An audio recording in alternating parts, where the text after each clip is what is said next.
The Abilene City Council recently met for its annual retreat discussing plans for the upcoming year.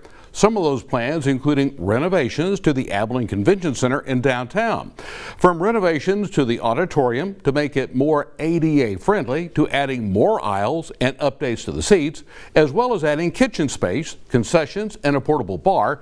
These are just some of the suggestions from the development company the city partnered with in the spring of last year to create a study that would recognize what renovations the convention center needed. An estimated cost to renovate it all would be more than $68 million. City Manager Robert Hanna explained to the council they can prioritize what's important first and that there are multiple ways to go about funding this large of a project. Additional hot tax on hotel night stays, so it's not Abilenians that are paying for that, it's the people that are passing through using the facility.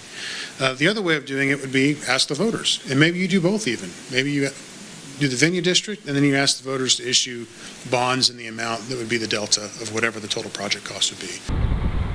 The developer went on to say this project can take years and construction costs rise over the years, just something he says the council should keep in mind.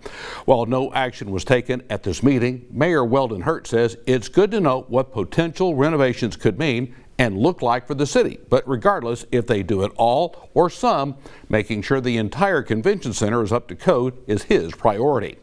Also at the City Council retreat, they discussed improvements for Lake Fort Phantom, starting with the boat ramps.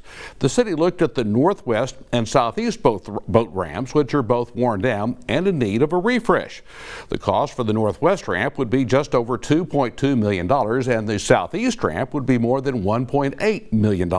This would include the parking lot, extending the space for larger vehicles to fit more comfortably.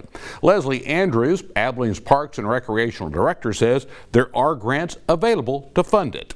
There is a boat access grant that is a reimbursable 75-25 match. I will say those are federal dollars that flow through the state. So in the world we're living in right now, this grant opportunity is still open for us to apply for through April, but we will have to see if those funds are available. The ramps would be extended to the lowest tide level on file, which was back in 2014.